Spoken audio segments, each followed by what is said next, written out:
వాస్తుబలం ప్రేక్షకులకు స్వాగతం. నేను మీ కిషన్ పటేల్. ఈరోజు మనము ద్విశాల అంటే ఏమిటి, దాని యొక్క ఫలితం ఏమిటి అనే విషయాన్ని తెలుసుకుందాము.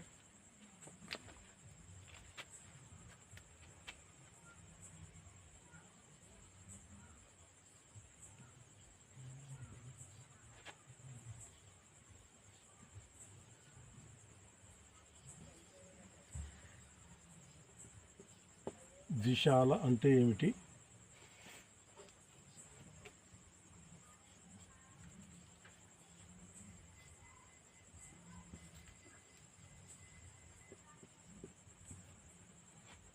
ద్విశాల అంటే ఏమిటి, దాని ఫలితం ఏమిటి?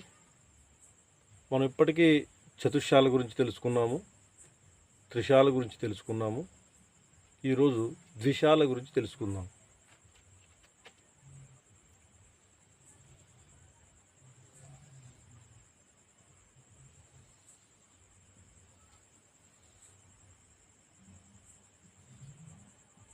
తూర్పు,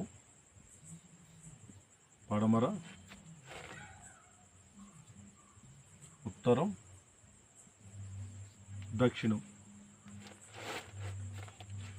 ఈ విధంగా ఉన్నటువంటి ఇంటి స్థలంలో తూర్పు, పడమర, ఉత్తరం, దక్షిణం ఇలా ఉన్నటువంటి ఇంటి స్థలంలో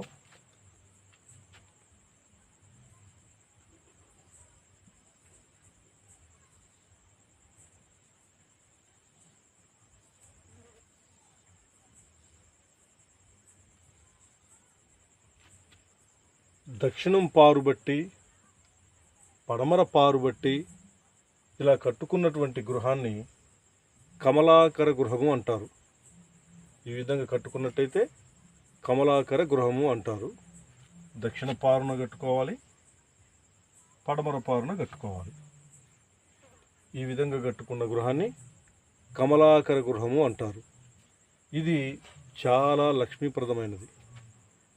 ఇటువంటి గృహంలో నివసించే వారికి ఎప్పుడూ లక్ష్మీ కటాక్షం ఎల్లవేళలా ఉంటుంది. ఈ స్థలానికి, ఈ ఇంటికి ఉత్తర భాగంలో ఖాళీ స్థలం ఉంటుంది, తూర్పు భాగంలో ఖాళీ స్థలం ఉంటుంది. కాబట్టి ఈ విధంగా గృహ నిర్మాణానికి శ్రేష్టమైన పద్ధతి ఈ ద్విశాల. ఈ వైపు ఒక శాల, ఈ వైపు ఒక శాల ఉంటుంది. కాబట్టి ఇది ద్విశాల. ఇది చాలా మంచిది. ఇకపోతే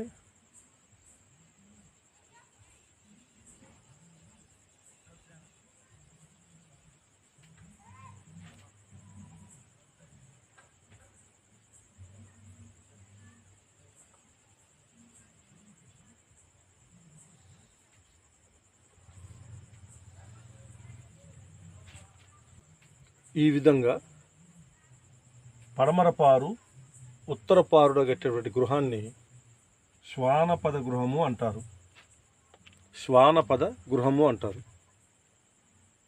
ఈ విధంగా గృహం కట్టుకుంటే ఈ గృహానికి తూర్పున ఖాళీ స్థలం ఉంటుంది, దక్షిణంలో ఖాళీ స్థలం ఉంటుంది. ఇలా కట్టుకున్న గృహం వల్ల ఆ గృహ యజమానికి ఎప్పటికీ చోర భయం ఉంటుంది. దొంగల భయం, దోపిడీదారుల భయం ఈ గృహానికి ఎప్పుడు పట్టుకొని ఉంటాయన్నమాట. అంటే ఈ గృహాన్ని నిర్మించుకోకూడదు, ఈ విధంగా గృహం ఉండకూడదు అని అర్థం. కాబట్టి ఇది నిషిద్ధం. ఈ ద్విశాల అనేది నిషిద్ధం. ఇలా కట్టకూడదు.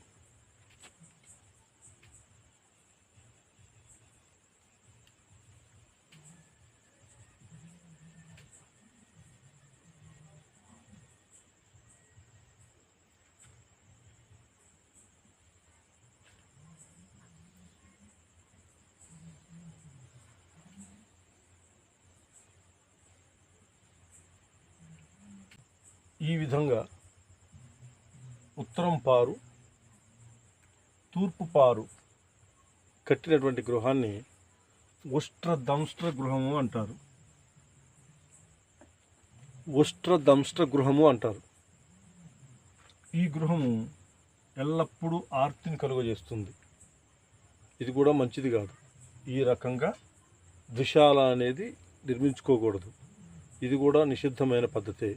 ఇలా గృహాన్ని కట్టుకోకూడదు, అందులో కాపురం చేయకూడదు.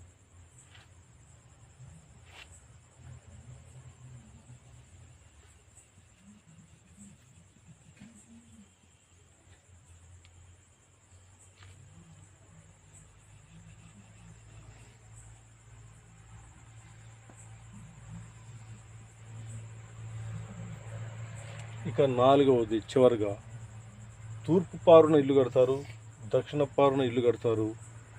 ఈ పడమర వైపు ఉత్తరం వైపు ఖాళీ స్థలం వచ్చే విధంగా వదిలిపెడతారు. ఇలా ఉన్నటువంటి దిశాల గృహాన్ని భుజగ దంష్ట్ర గృహము అంటారు. ఇలా ఉంటే భుజగ దంష్ట్ర గృహము అంటారు. ఇటువంటి గృహంలో గనక కాపురం చేస్తే ఆ కుటుంబానికి ఎల్లవేళలా విషభయము, పాముల భయము, విషసర్పాలతోటి, విష ప్రయోగాలతోటి విపరీతమైనటువంటి ఆపదలు, కష్టాలు వచ్చే అవకాశం ఉంది. కాబట్టి ఈ రకమైనటువంటి గృహాన్ని కూడా ఏర్పాటు చేసుకోకూడదు, ఇందులో కాపురం చేయకూడదు.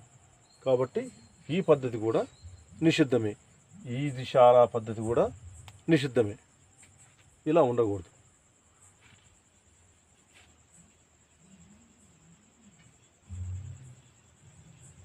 అందుకని ద్విశాలలు